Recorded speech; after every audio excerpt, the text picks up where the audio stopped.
petit charme est parti pour une nouvelle guidance générale, intemporelle. Prenez vraiment ce qui résonne en vous et je vous le dis maintenant, je suis encore dans cet endroit avec ma chienne, donc régulièrement je vais checker.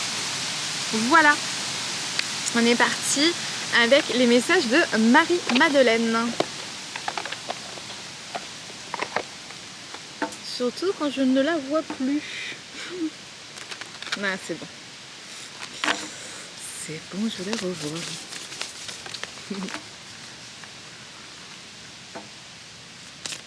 Alors, qu'est-ce qu'on a? On a trop de cartes ici. Hop. Ok. Alors, on a le troisième pouvoir. L'humilité est ma plus grande force. On a le témoignage. L'amour est plus fort que la mort. Et on a ressuscité dans cette vie, la résurrection. L'ego meurt et l'âme s'éveille.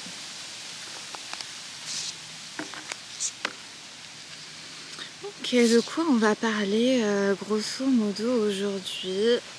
L'humilité est ma plus grande force. On va aller revoir le message un peu pour l'humilité.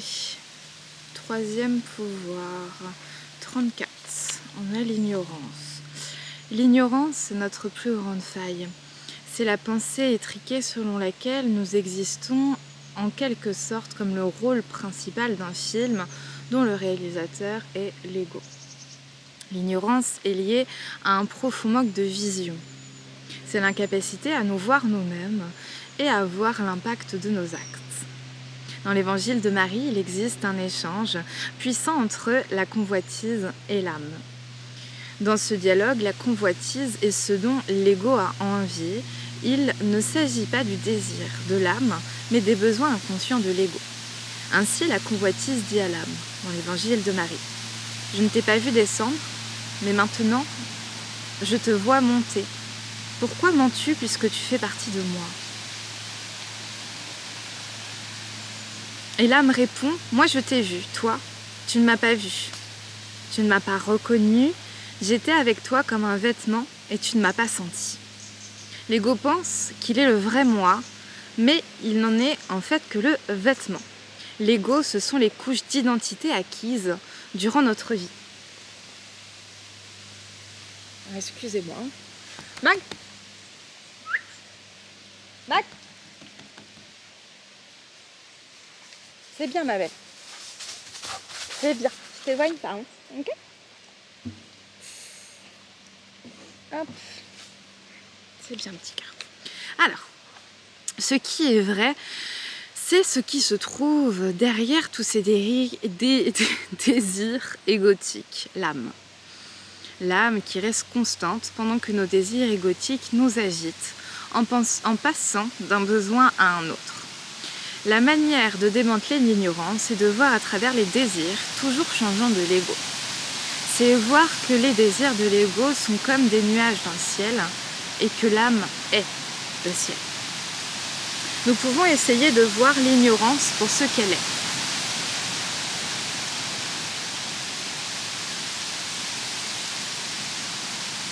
Elle ne dure pas, elle n'est pas permanente.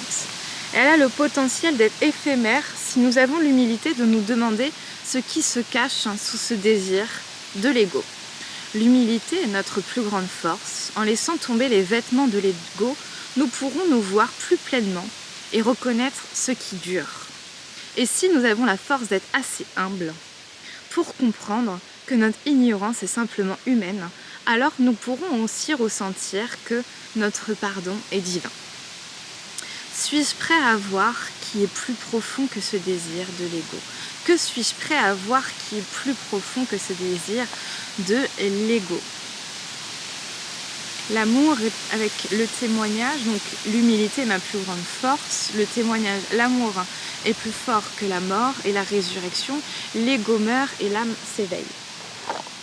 Okay. Ce qui est intéressant, c'est d'avoir pu d'une certaine manière être dans une forme égotique parce qu'il y a eu de la souffrance, parce qu'il y a eu des changements, une non-reconnaissance. Donc on est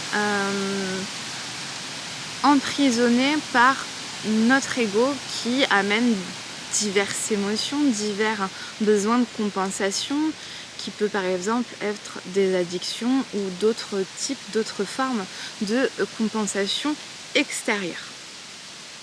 Et c'est comme si il y avait besoin de se reconnecter à l'âme, au ciel, au lieu des nuages de l'ego, pour comprendre finalement l'amour est plus fort que la mort. C'est-à-dire déjà revenir en son propre centre, en son propre cœur, pour comprendre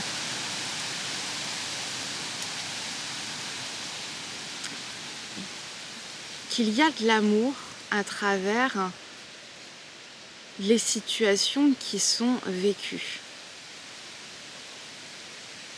Ressusciter dans cette vie, la résurrection, l'ego meurt et l'âme s'élève. En fait, c'est comme si, là on parlait d'un vêtement, que l'âme aussi constituait un vêtement et l'ego un autre vêtement. Et c'est comme si on avait peur d'enlever ce vêtement, ce manteau, par peur en fait de se départir de parts de soi qui ont été construits en fait de notre persona, notre personnalité, avec ce qu'on a pu pour survivre à l'instant T. Et il y a cette peur de se détacher de la peur, de l'anxiété, des doutes, des hésitations, et donc d'être dans une contrainte interne. Et au lieu finalement de pouvoir s'accrocher un peu à ces vêtements, à nos peurs, nos doutes, nos hésitations, pouvoir enlever son manteau et se mettre à nu dans l'amour pour justement ne plus être dans des formes de compensation, d'attristement qui nous empêchent de nous réaliser nous-mêmes. Comme ça, en fait, l'âme s'élève, c'est-à-dire notre énergie vitale. On est plus en forme, on est plus souriant, on est plus dans la joie, plus dans l'amour, plus dans la gaieté et plus dans l'accueil. Et c'est comme s'il y avait une forme de risque à vouloir se départir de quelque chose qui semble nous protéger, mais qui à l'heure actuelle n'est plus protecteur mais encombrant. Et quand on comprend finalement que certains schémas, certaines pensées, certaines croyances, certaines façons de réagir est plus encombrant pour nous que aidant, on peut déjà dire merci, être reconnaissant d'avoir pu en fait se protéger avec ces masques-là et cette grosse fourrure, mais se dire bon, il fait peut-être un peu meilleur maintenant, je peux peut-être apprendre à me dévêtir un petit peu et à prendre la responsabilité de ma foi. La foi en l'amour, la foi en moi-même, la foi en l'autre, la foi en mes intuitions, la foi en mon fort intérieur. Et finalement, peu importe ce qui se passe autour. Voilà. Donc l'humilité, revenir finalement dans son centre intérieur pour regarder sa vérité, peut-être la noter. Comme ça, quand il y a des moments de doute qui reviennent, eh bien, on peut se référer à ce qui a été vu dans le passé et se dire peut-être que là je suis en réaction émotionnelle, qu'est-ce que ça veut dire chez moi? Donc prendre du recul sur soi-même. Et c'est difficile, c'est un exercice humble que finalement de vouloir s'affranchir des parties de soi qui ne sont plus nécessaires et utiles à cet instant T et qui peuvent nous bloquer et finalement nous déconnecter de nous-mêmes. Voilà, pour aller vers l'amour qui est plus fort que la mort, et la mort de l'ego. L'ego meurt et l'âme s'éveille, s'élève. C'est l'éveil à soi, pour soi, en soi. Et finalement, peu importe les conséquences extérieures, parce que l'extérieur bouge avec ça, et c'est de se dire, il y a quelque chose, avoir cette humilité de voir aussi qu'on ne peut pas contrôler tout ce qui se passe autour. On va continuer alors dans le voyage chamanique avec Frédéric Calandini. Hop. Voilà. J'avais déjà présenté ce magnifique jeu la dernière fois. D'une toute beauté. Alors, déjà ça ici, ça ici. Alors, en fait,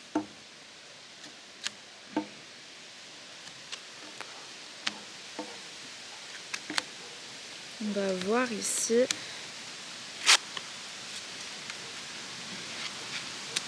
Donc, comme ça.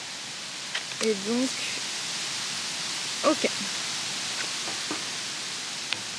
Alors, on a la prospérité qui est à l'envers. Donc, je la montre à l'endroit pour voir un peu l'image de la prospérité, des coupes de fruits, des aliments de saison, la jungle, l'abondance de la jungle qui est à l'envers.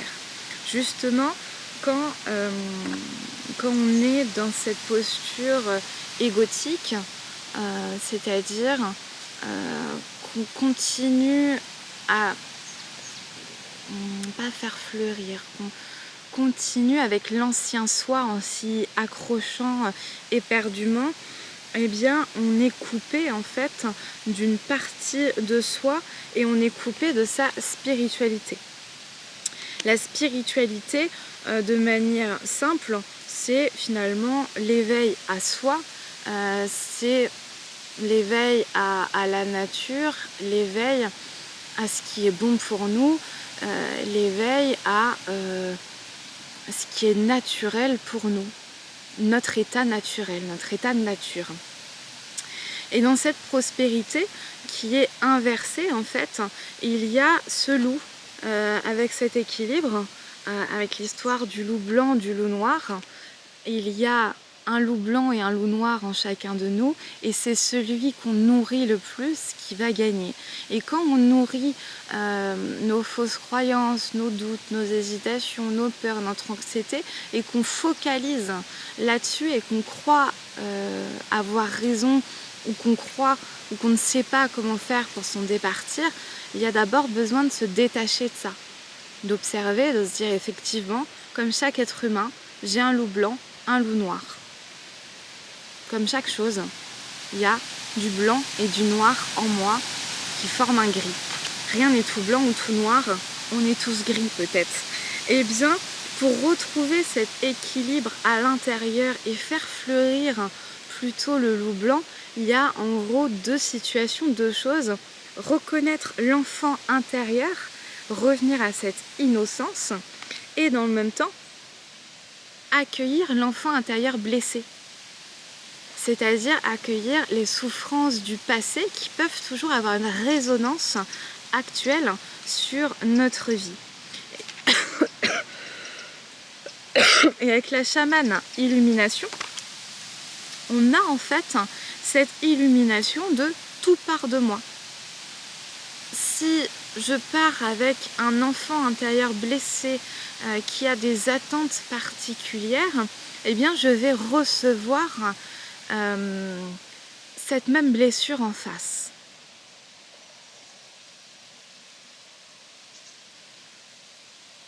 Par exemple, j'ai eu un enfant intérieur qui a été délaissé. il n'a pas spécialement été entendu, il n'avait pas spécifiquement de place à lui. Donc il y a cette difficulté d'expression, à prendre sa place, à pouvoir avoir de l'estime et vraiment d'être sûr de soi à l'intérieur. Et bien avec ça et cette reconnaissance, eh bien je peux me rendre compte avec Apus et Terre qu'il y a une part de mon ancrage, une part de moi-même qui n'est pas encore totalement connectée à la terre. En chamanisme, on parle de recouvrement d'âme. Dans d'autres traditions, on parle d'autre chose. Je ne sais pas si ça va me revenir comme ça.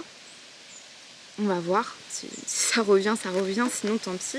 Et c'est de se dire, recouvrement d'âme, c'est récupérer des parts de soi qu'on a gelées, qu'on n'a pas pu exprimer pour soit survivre, pour s'adapter, parce que l'environnement a créé des croyances en nous qu'on a répétées.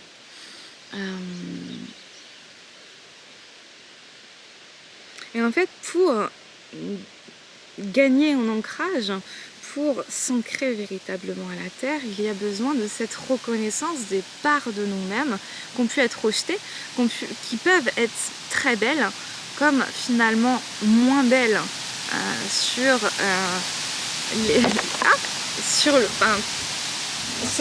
socialement parlant,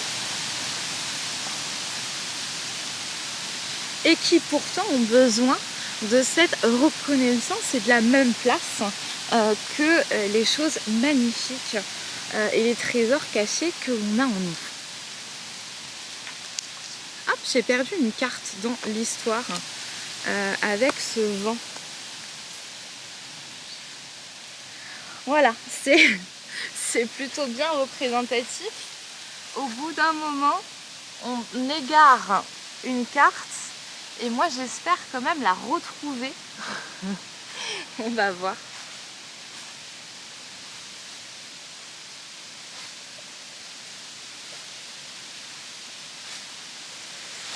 Alors, est-ce que je la trouve ici? Je suis désolée, je prends ce petit temps.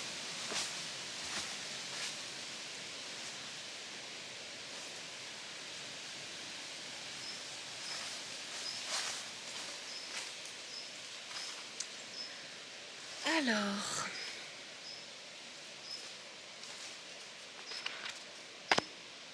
là, elle n'est pas ici.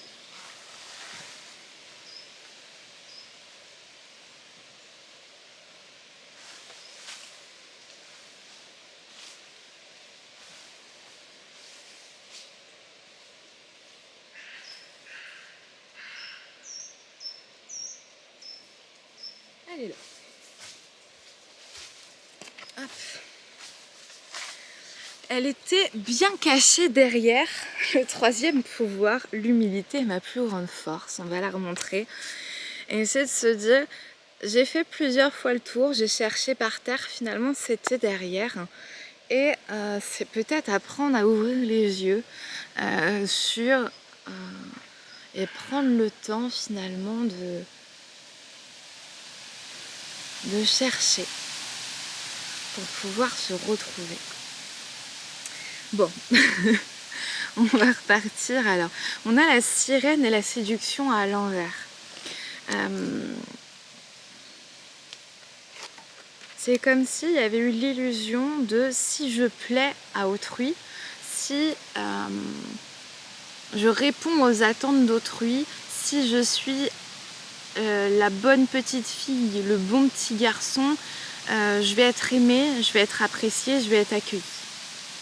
Certes, mais pas pour ce qu'on est, mais pour ce qu'on fait, pour ce qu'on apporte. Et en fait, c'est toute cette différence et cette différenciation de si finalement tu restes avec moi parce que je t'apporte quelque chose, qu'est-ce que je vaux pour toi? Qui suis-je? Est-ce que finalement, si je me départis de mes masques, si je me montre dans mon authenticité, dans ma vulnérabilité, dans mes fragilités et dans mes forces, seras-tu encore là? Et la plupart du temps, c'est non, parce que c'était de l'amour conditionnel. C'est-à-dire, je relationne avec toi, je t'aime si et seulement si tu m'apportes ça sur un plateau. Et en fait, c'est cette illusion qui est soit en train de sauter pour certains, soit appelée à être entendue pour d'autres, pour que ça saute de l'illusion du bonheur en satisfaisant tout le monde, en créant des situations propices pour tout le monde et finalement en étant dans une forme de avec Aya ou Ma, de prendre la responsabilité de ce qui ne nous appartient pas, de jouer les sauveurs, et quand on est dans le triangle de Karman, victime, bourreau, sauveur, on joue les 3 facettes. On joue les sauveurs, ensuite on se fait passer pour la victime et on devient le bourreau. Et en fait, on oscille entre ces 3 formes de masques, 3 formes de réalité qui nous dépassent parce que notre ego et nos conditionnements nous appellent finalement à se croire victime, se croire bourreau et se croire sauveur. Et si on revient en fait à l'humilité, je suis ni bourreau, ni victime, ni sauveur, puisque je suis responsable de moi-même et des engagements que je prends qui peuvent aussi être réajustés ou être réentendus. Bon, et tout ça pour dire qu'il y a une protection au niveau des ancêtres qui encourage à cette forme de libération, tout simplement se départir de ce qui nous encombre à l'heure actuelle, ce qui nous fait souffrir, pour aller vers plus de joie, plus de sérénité, plus de célébration et plus d'entrain, plus d'énergie et plus d'ancrage. Ce qui nous apporte plus d'ancrage avec nous-mêmes, en nous-mêmes, avec aussi des morceaux de soi-même qu'on réhabilite. On va continuer avec l'oracle des flammes jumelles et autres relations karmiques, peut-être pour voir en effet miroir ce qui peut se jouer un petit peu dans les relations, et on va garder les ancêtres près de nous avec leur protection. Est-ce que j'enlève ça? Je vais enlever tout ça aussi pour justement protéger les cartes. Il y a pas mal de vent. Hop.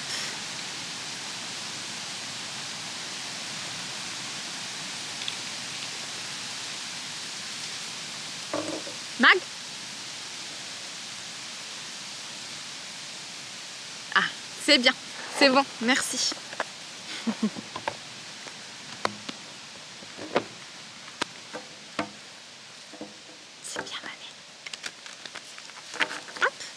Donc, l'oracle des flammes jumelles et autres relations karmiques. Qu'est-ce qu'on a envie de voir ici? On a au revoir. Ce n'est qu'un au revoir, mes frères, ce n'est qu'un au revoir. Donc voilà. Alors, ici on a flamme jumelle à l'envers, on a relation toxique à l'envers, on a ouverture spirituelle et on a famille de cœur, famille de cœur. Okay.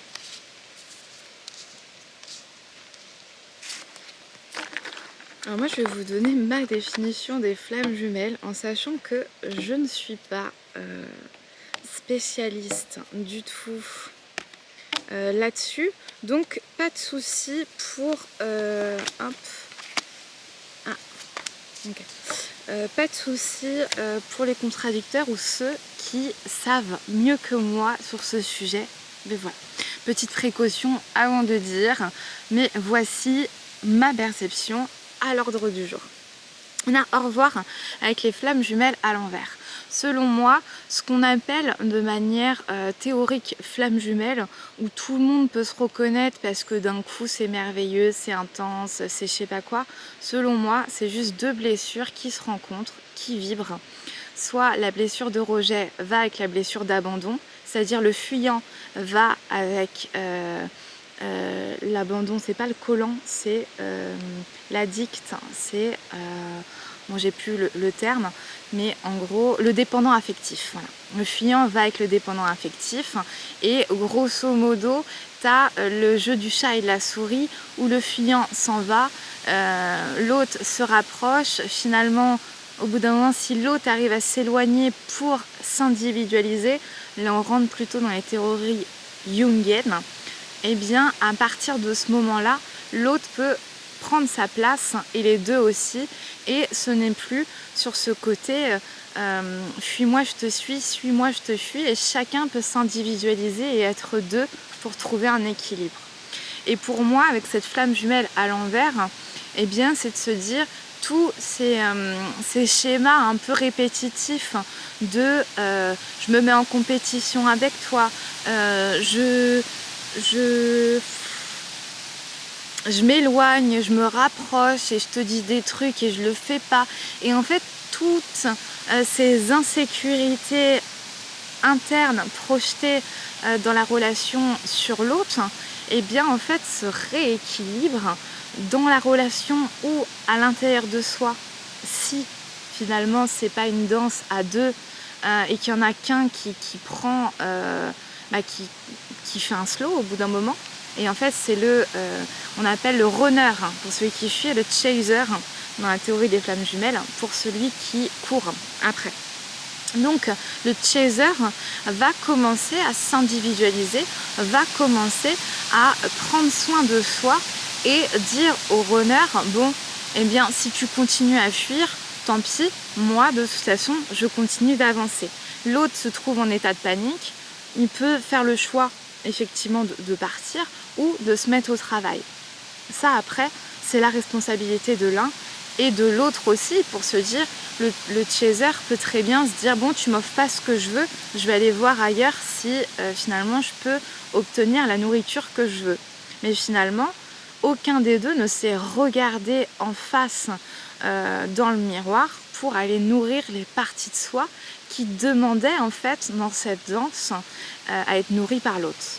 Une déresponsabilisation de soi pour finalement demander consciemment ou inconsciemment à l'autre d'arroser notre vase percé intérieur qui fuit et qui demande en permanence à être nourri jusqu'à ce qu'en fait ça pète.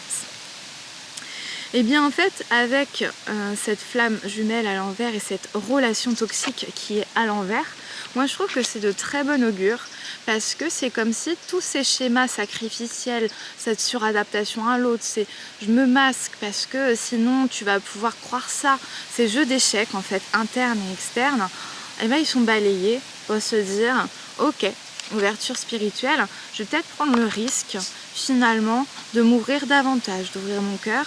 Là elle est nue, ce personnage est nu. Hop, on peut pas trop montrer ça sur YouTube, donc attention. Apparemment la nudité est quand même à bannir, mais bon.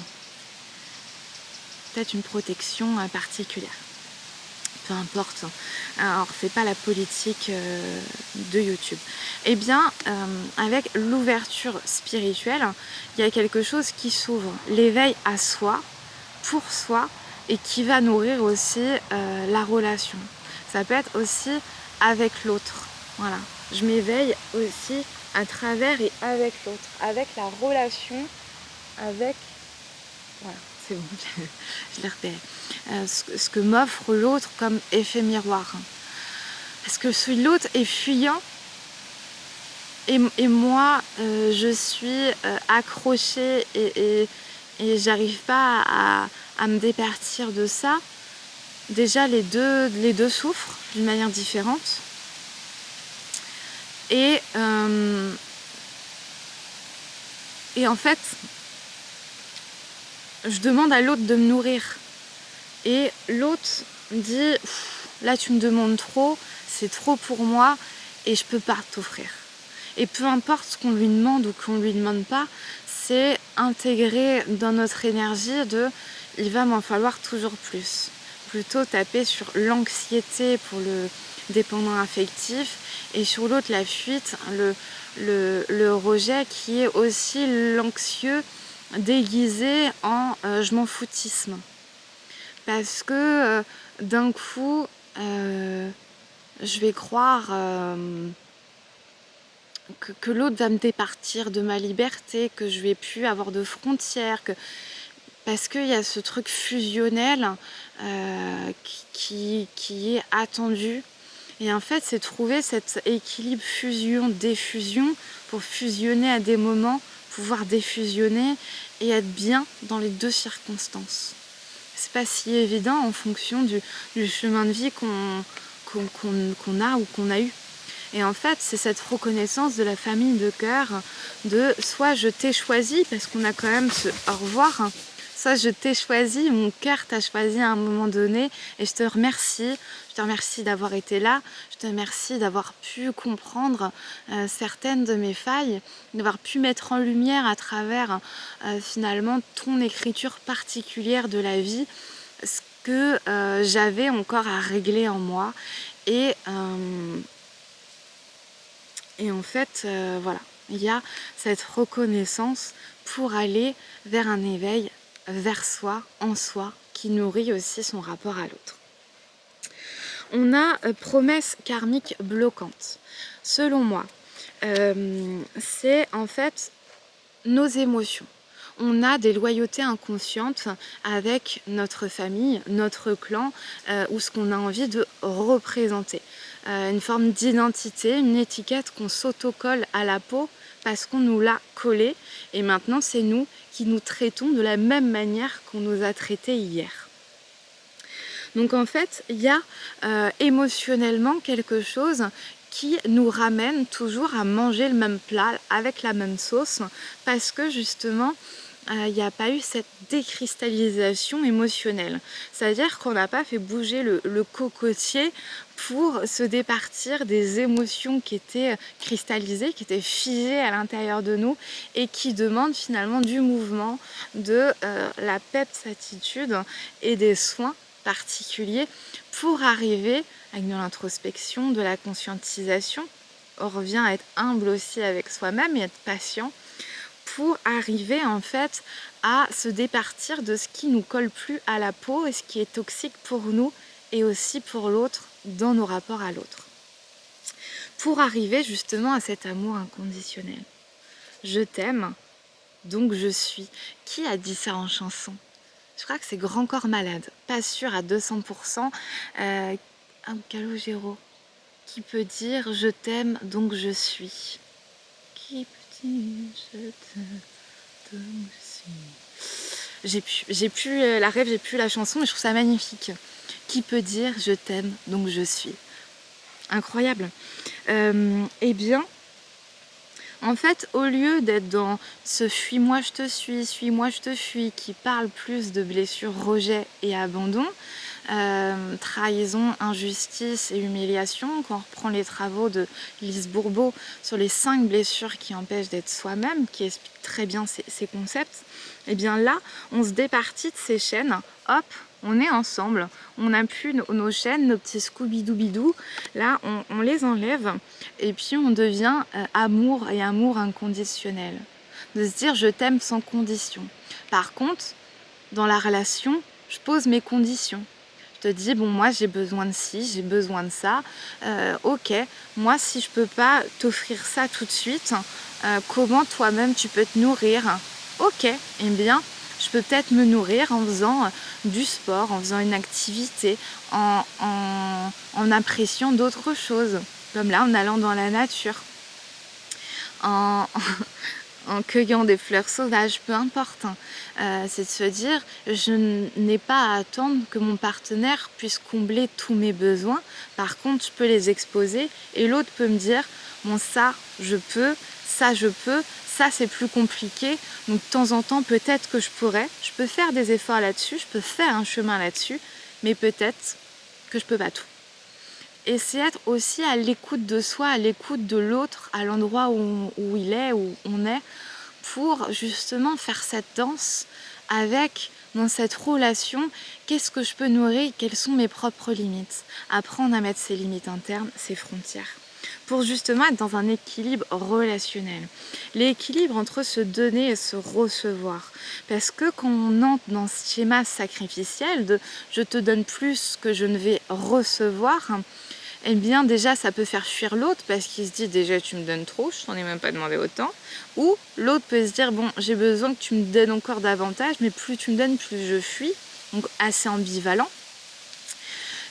Et l'autre de se dire bon je vais te donner des miettes parce que ça me fait trop peur de te donner quelque chose et si tu le reprends qu'est-ce que ça veut dire de moi, et en gros être aussi dans ce truc un peu anxieux, ambivalent, de se dire j'aimerais bien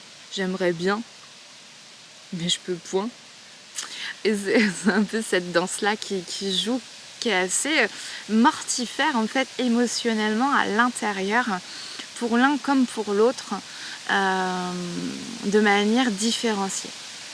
Voilà. Donc pour s'offrir un équilibre relationnel finalement, il y a besoin d'être dans cette énergie du pardon. Le pardon, il peut se faire en soi, pour se dire finalement je me départis de toute la rancune, de toutes les anxiétés, de toute la peur, de toutes les projections, de tout ce que j'ai mis sur toi, pour finalement qu'on soit ensemble, qu'on soit éloignés, moi m'apporter la paix. Voilà.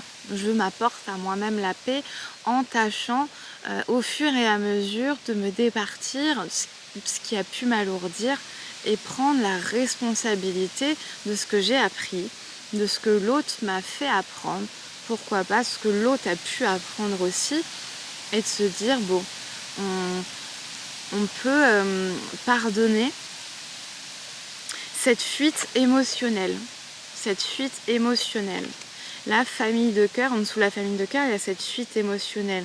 Je t'aime, donc je fuis. Là, c'est pas je t'aime donc je suis, c'est je t'aime donc je fuis, fuis, je t'aime donc je fuis. parce que j'ai peur. J'ai peur de l'attachement, j'ai peur de la rupture, j'ai peur des conséquences.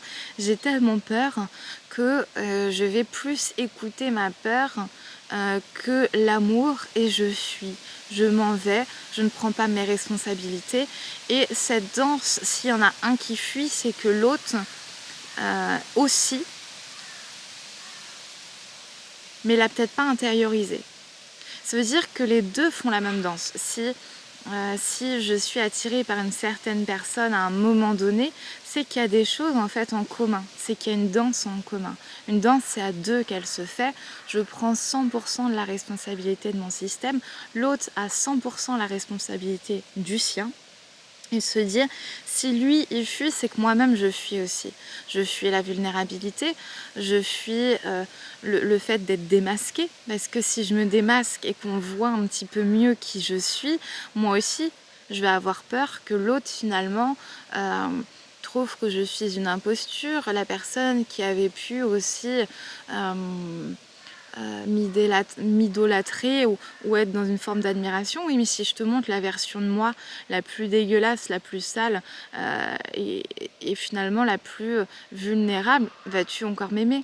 Et si au contraire je me montre dans ma pure fragilité et vulnérabilité, de cette puissance intérieure, de cette petite enfant aussi qui a besoin d'être couconnée, vas-tu encore m'aimer?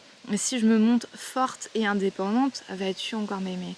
Vas-tu aimer toutes les facettes de moi où finalement il y a pu avoir cette danse adaptative de je te montre des brides de moi que tu seras capable d'entendre. Et bien en fait c'est bas les masques. Je me pardonne moi-même de m'être adaptée aux attentes de l'autre, et je pardonne l'autre de ne pas avoir pu répondre aux attentes que j'avais moi-même, mais qui étaient en partie tronquées parce que je n'ai montré qu'une part de moi. Et si j'avais pu faire mieux, j'aurais fait mieux. Et si l'autre avait pu faire mieux, il aurait fait mieux. Voilà. C'est vraiment ça. C'est se pardonner d'être humain, d'être incomplet et de ne pas pouvoir répondre finalement à nos aspirations profondes, qui est aimer et être aimé en retour. Et on a en dernière loi, je dirais, la loi d'inspiration. et bien finalement c'est comment s'inspirer du meilleur de l'autre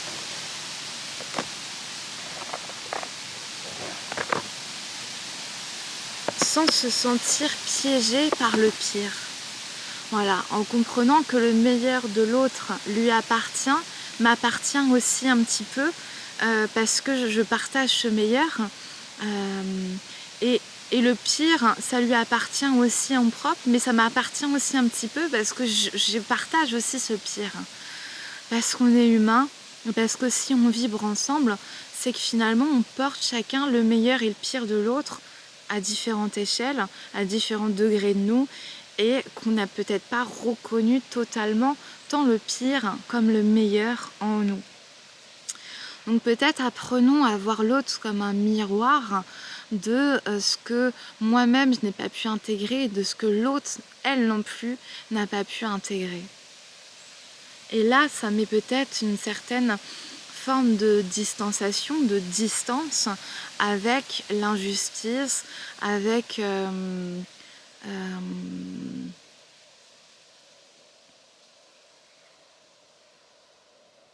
la forme de réparation qui peut être attendue, de se dire je ne me mets pas en posture d'attente, je vais prendre la responsabilité de prendre en charge les choses pour moi-même et advienne que pourra. Ok, on va continuer avec l'oracle du peuple végétal, d'un très bel oracle d'Arnaud Rioux. On va prendre une seule carte pour celle-là.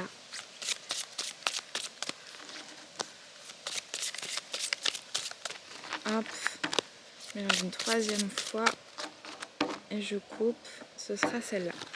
Et c'est l'Edelweiss. Je laisse la regarder un petit peu. L'Edelweiss, donc, qu'est-ce qu'on a avec l'Edelweiss? C'est l'artiste déjà. Dans la catégorie artiste, nous avons l'Edelweiss 173. C'est parti. Viens voir les comédiens, voir les musiciens, voir les magiciens qui arrivent bien, voir les comédiens, voir les musiciens. Le courage n'est pas une absence de peur, mais une détermination à les dépasser. Et ben voilà, j'ai fini ma guidance, merci, au revoir. On a tout résumé. Le courage n'est pas une absence de peur, mais une détermination à les dépasser. Moi, j'ai encore envie de me dire, bon bah ça y est, je peux aller faire un petit saut dans la piscine imaginaire parce qu'il n'y a plus beaucoup d'eau ici. Je peux rester encore un peu. Le message de l'Edelweiss, c'est pour vous interroger sur votre capacité à vous dépasser. L'artiste du dépassement de soi, de l'effort continu, du chef-d'œuvre, du génie poussé à son extrême. L'Edelweiss vient vous parler du courage, de la persévérance. Faut de la persévérance. Persévérance. Tout aura sa chance. Persévérance. Peut-être êtes-vous partisan du moindre effort et appréciez-vous quand les résultats s'offrent à vous naturellement. Vous aimez les terres riches et abondantes et aimez facilement recevoir ce qui vous fait du bien. Pour autant, l'Edelweiss, quand il vous apparaît, vous parle du dépassement de soi. Car dépasser ses limites, c'est rendre hommage à vos qualités humaines extraordinaires. C'est sortir du lot, c'est développer votre génie, le talent de votre originalité. Les hommes et les femmes qui sont rentrés dans l'histoire ont connu souvent la gloire au prix de nombreux efforts. Ils étaient des travailleurs acharnés, qu'il s'agisse d'art, de sciences, de médecine, qu'il s'agisse de Nelson Mandela, de Charlie Chaplin, de Roosevelt, de Pierre et Marie Curie. Tous ont en commun d'avoir osé dépasser leurs limites. Mag ? C'est bien ma belle, c'est bon. C'est bien. Ils n'ont pas compté leurs heures pour incarner le talent de leur humanité. C'est toujours les obstacles, les épreuves qu'ils ont rencontrés sur leur chemin qui leur a permis justement de se dépasser, de puiser dans leurs réserves, de développer des qualités humaines, d'imagination, de logique, des qualités humaines physiques, intellectuelles ou énergétiques qui seraient sinon restées inutilisées. Lorsque l'Edelweiss apparaît dans votre tirage, cela peut être pour vous aider à trouver le sens d'épreuves. Parfois, nous enchaînons les accidents et la maladie et nous en cherchons le sens. Parfois, nous pouvons croire que le sort s'obstine sur nous. Il n'en est rien. La vie vous invite à révéler au monde le meilleur de vous-même. C'est votre nature. L'Edelweiss vous montre le chemin sur les sentiers rocailleux et arides pour garder espoir et plonger dans le cœur de votre intimité, pour y incarner votre lumière, pour la grâce de Dieu. Gloire à Dieu au plus haut des cieux et paix sur la terre aux hommes qui l'aiment. Gloire à Dieu au plus haut des cieux. C'est là où on met un peu de et paix sur la terre aux hommes qui l'aiment. Gloire à Dieu. Allez, on se calme un peu. Bonjour. Oui. Revenons. Ok. L'Edelweiss. Eh bien, on va voir un petit peu ce qui freine on va dire, dans les archétypes, dans la personnalité, à l'intérieur de nous, à cette Edelweissisation, à dépasser un petit peu les obstacles. Qu'est-ce qui peut freiner là un petit peu à être ce génie créatif ou justement à pouvoir voilà, dépasser ses limites. Hop, on a directement le soumis. Le soumis, la soumission, le chakra de la gorge. Ok, j'ai marqué gorge, j'ai marqué Georges, oh, mon chakra de la gorge se bloque. L'amuseur, on a élévation, visionnaire, vampire et vanille. Ok. Donc en gros une soumission à ce qui peut vampiriser extérieurement et donc intérieurement, à vampiriser notre énergie intérieurement, extérieurement. C'est-à-dire de ne pas oser communiquer, de ne pas oser parler, dire sa vérité, par peur finalement des conséquences sur autrui, sur soi-même, si jamais je me montre tel que je suis, c'est-à-dire je me fais passer un petit peu pour cet amuseur, cette personne bien surtout rapport. Et si je m'écoute avec ce côté vanille, ce côté très conventionnel, par peur en fait de mon côté visionnaire, par peur des représailles, si je me montre en fait dans la grandeur que je suis, pour montrer ma vision différenciée du monde, pour ce côté visionnaire, cette vision particulière que chaque personne, je ne me rappelle plus qui l'a dit, Nelson Mandela par exemple, a finalement assumé pour l'offrir au monde. Eh bien en fait c'est ne pas oser assumer par peur d'une autorité inconsciente passée qui pourrait en fait avoir des conséquences théoriques sur si je déverse au monde ma vision du monde, ce qui pourrait m'élever moi, va pouvoir intérieurement me faire peur, appuyer sur cette peur et donc je me diminue et je reste dans cette peur en restant un petit peu conventionnel et en amusant un petit peu la galerie pour éviter de m'élever. Donc c'est comme si il y avait besoin de dépasser en fait une peur interne, la peur de déranger, la peur de perdre sur le chemin des personnes, pour en fait ne plus se soumettre à une autorité intérieure et ou extérieure qui finalement demande à reprendre une indépendance et écouter en fait plutôt sa voix interne, sa voix du cœur, l'envie de crier au monde qui l'on est, plutôt que de rester sur ses lauriers à attendre finalement que la vie passe, parce qu'elle passe beaucoup trop vite. Et on a encore avec cette ancêtre protection, les ancêtres qui encouragent pleinement à cette forme de réalisation. L'oracle des mémoires akashiques, on va voir avec ce magnifique jeu, l'oracle des mémoires akashiques, qu'est-ce qui peut être ressource maintenant pour aider à... Mag, tu restes. Qu'est-ce qui peut être ressource pour aider Mag 2 minutes à dépasser ses limites. Hop, hop. Allez, c'est bien ma belle. Allez, voilà.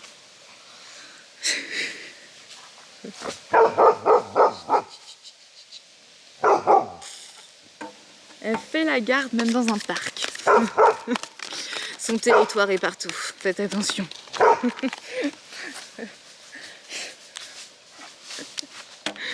Elle me fait marrer. Elle me fait marrer. Allez donc. Est-ce qu'il y a encore? Il y a encore. Ok. Alors. Ok. Alors. C'est un peu continuer un petit peu en profondeur ce qu'on démêle depuis tout à l'heure. On a la connexion au monde angélique, le féminin sacré, les vies antérieures, l'acceptation, la libération des schémas karmiques négatifs et le désir du cœur. Hop.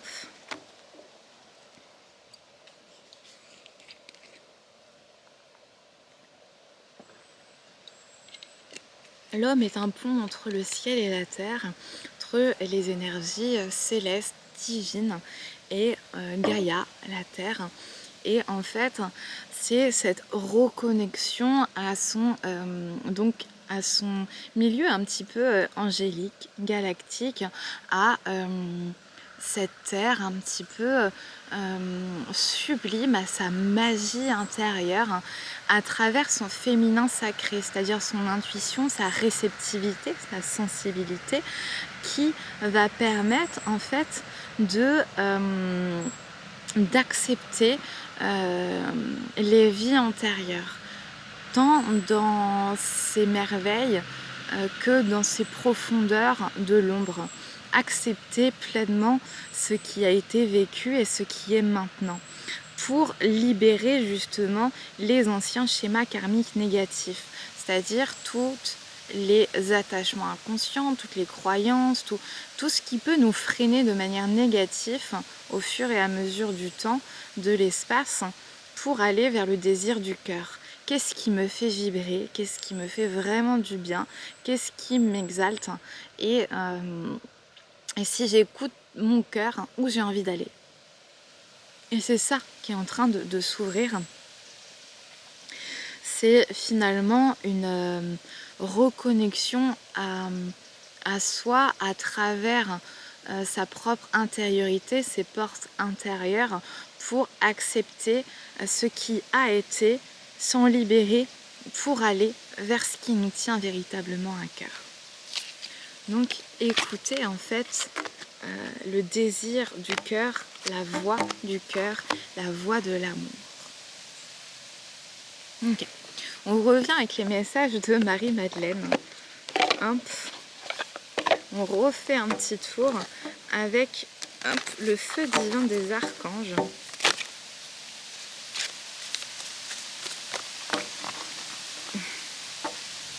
Ok, on a cette idée, s'abandonner.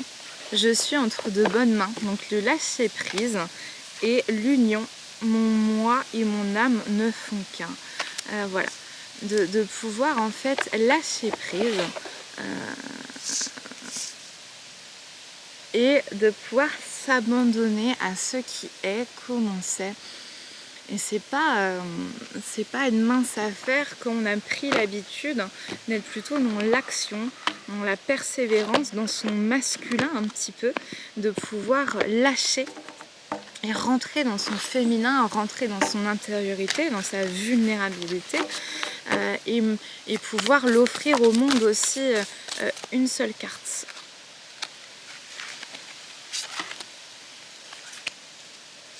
Non, mais ce que je vais lire, ok, une seule carte.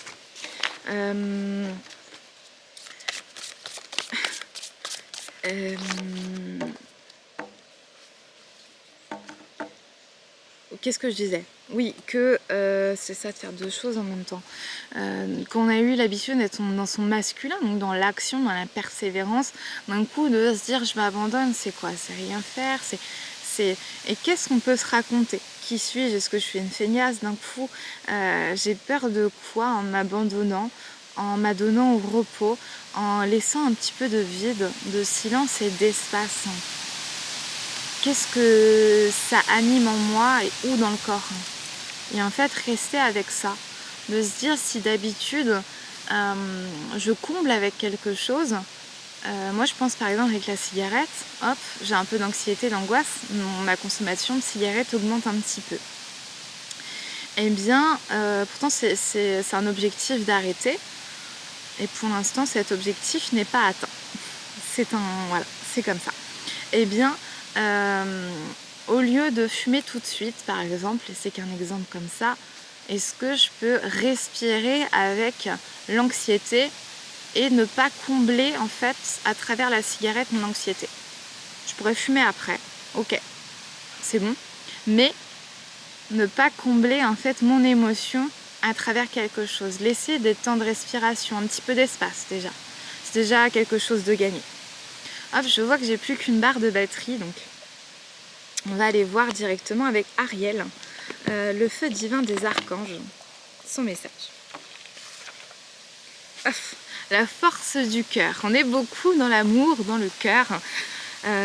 Et c'est ce qui est le plus beau. Et c'est monter si haut et toucher les ailes des oiseaux. Et c'est ce qui est le plus beau. Et ayez courage et confiance en vous et en vos opinions. Je vous aiderai à développer la force de votre cœur. Ayez courage et confiance en vous et en vos opinions. Je vous aiderai à développer la force de votre cœur. C'est magnifique. C'est magnifique.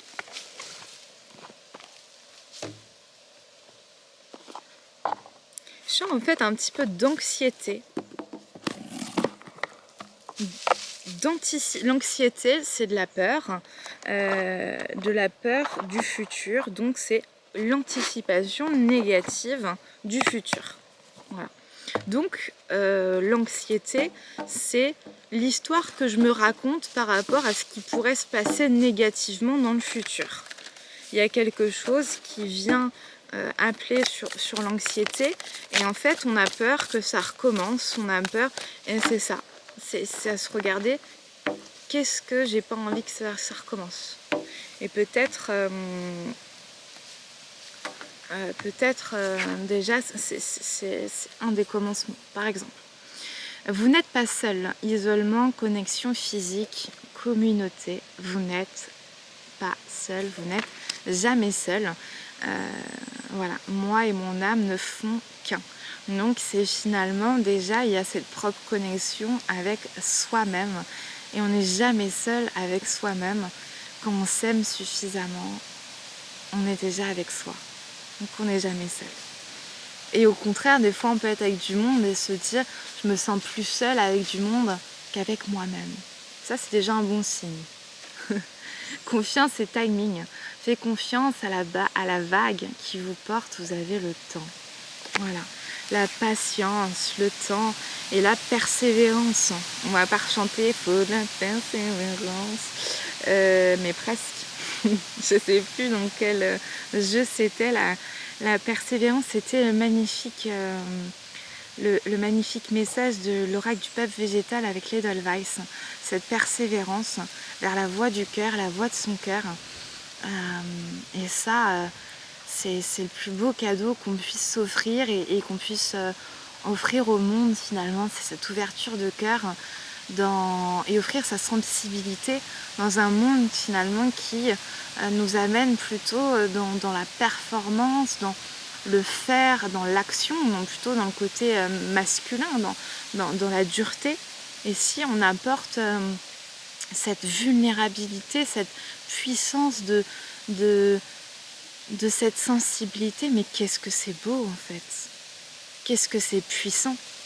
Et ça, il y a plein d'artistes, je trouve, qui peuvent inspirer aussi là-dedans. Bon, j'ai vu que je n'ai plus de batterie. Donc on a dit confiance et timing. Nous sommes amour, énergie...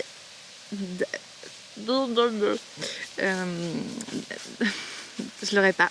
Codépendance limite. Donc nous sommes amour, voilà. Et tant pis pour ce mot, que je bute. Codépendance limite. Nous sommes amour, codépendance limite.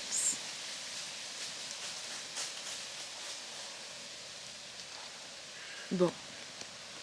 Voilà, bah, il y aura une suite. Parce que de toute façon, on ne règle pas tout en une guidance. On ne règle pas tout en une journée.